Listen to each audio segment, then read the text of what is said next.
ప్రభుత్వం తీసుకుంటున్న నిర్ణయాలు మీకు నచ్చకపోతే, ప్రజలకు కష్టం వస్తే ప్రజల పక్షాన మీరు మాట్లాడవలసింది పోయి మీరు ఒక గాలి బ్యాచ్ను జమ చేసి ఊరి మీదకి వదిలినరు.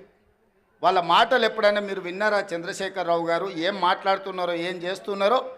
ఫ్యాక్టరీలు తెస్తామంటే వద్దంటారు, పరిశ్రమలు పెడతామంటే వద్దంటారు, రోడ్లు వేస్తామంటే వద్దంటారు, RRR కడతామంటే వద్దంటారు, బ్రాహ్మణవెల్లి పూర్తి చేస్తామంటే వద్దంటారు, ఫార్మా సిటీ కాదు అది ఫ్యూచర్ సిటీ అంటే వద్దంటారు, మన ఫాక్సికాన్ పెట్టుబడులు తెస్తామంటే వద్దంటారు, మీకు ఇచ్చిన మెడికల్ కాలేజీలు పూర్తి చేస్తామంటే వద్దంటారు. ఈరోజు ఏది అయినా వద్దనడం తప్ప ఇంకొక మాటనే వాళ్ళకి తెలుస్తలేదు. నేను అడుగుతున్నా, ఏది వద్దన్నప్పుడు, భూసేకరణ చేయొద్దన్నప్పుడు, పెట్టుబడులు రావద్దన్నప్పుడు, కాలేజీలు తెరవద్దన్నప్పుడు, ఉద్యోగాలు ఇవ్వద్దన్నప్పుడు, గ్రూప్ 4 పరీక్షలు పెట్టొద్దన్నప్పుడు, గ్రూప్ 1 పరీక్షలు పెట్టొద్దన్నప్పుడు, డిఎస్సి నోటిఫికేషన్ రద్దు చేయమంటే ఏ విధంగా తెలంగాణ రాష్ట్రం ముందుకు వెళ్తుందో తెలంగాణ సమాజం ఆలోచన చేయాలి. ఇయ్యాల పరీక్షలు పెట్టొద్దు, పిల్లలకు ఉద్యోగాలు ఇవ్వద్దు అంటే ఇది తెలంగాణకి క్షేమమా? ఇది తెలంగాణకు మంచిదా? ఒక్కసారి ఆలోచన చేయండి. ఆనాడు తెలంగాణ ఉద్యమం జరిగిందే ఉద్యోగాల కోసం, ఉపాధి కోసం, ఉజ్వల భవిష్యత్తు కోసం.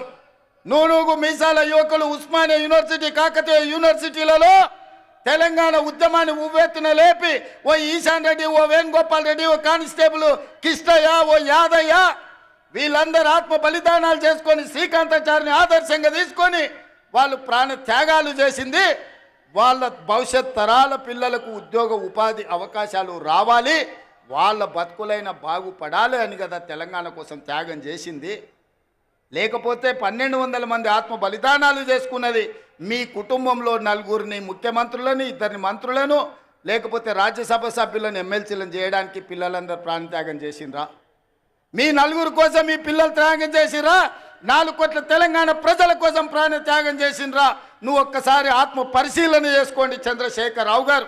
ఇవాళ మేము భావిస్తున్నాం 1200 మంది తెలంగాణ బిడ్డల ఆత్మ బలిదానాల పునాదుల మీద ఏర్పడి తెలంగాణ రాష్ట్రం, ఈ తెలంగాణలో ఉండే నిరుద్యోగ రాక్షసిని ఈరోజు బంధించాలి, నిరుద్యోగ యువకులకు ఉద్యోగాలు ఇచ్చి ప్రయోజకులను చెయ్యాలన్న ఆలోచన ఇవాళ కాంగ్రెస్ పార్టీ చేసింది.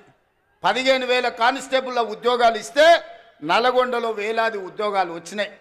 ఇవాళ నేను గర్వంగా తెలంగాణ రాష్ట్ర గడ్డ మీద నుంచి నేను చెప్పదలుచుకున్నా, మొదటి సంవత్సరం ఈ దేశానికి స్వతంత్రం వచ్చినప్పటి నుంచి ఈనాటి వరకు 75 సంవత్సరాలలో ఈ దేశంలో ఏ రాష్ట్రంలో ఏ ముఖ్యమంత్రి, ఏ ప్రభుత్వం మొదటి సంవత్సరంలో 55,143 ఉద్యోగాలు ఇచ్చిన రాష్ట్ర ప్రభుత్వమే లేదు. తెలంగాణలో మా ప్రభుత్వం ఇచ్చింది. లెక్కగట్టి మరీ చెప్తా అసెంబ్లీలో చంద్రశేఖరరావు గారు, శాఖల వారీగా అది వ్యవసాయ శాఖనా, అది లేకపోతే R&B శాఖనా, లేకపోతే పంచాయతీరాజ్ శాఖనా, సాగునీటి పారుదల శాఖనా, మున్సిపల్ శాఖనా, లేకపోతే ఏ శాఖలో, పోలీస్ శాఖలనా, మెడికల్ అండ్ హెల్త్ డిపార్ట్మెంటా, శాఖల వారీగా ఇచ్చిన ఉద్యోగాలు ప్రతి ఉద్యోగి పేరు 55,143 ఉద్యోగాలు మేము తెలంగాణలో ఇచ్చిన మొదటి సంవత్సరంలో నేను గర్వంగా ఈ గడ్డ మీద నుంచి నేను చెప్పదలుచుకున్నా.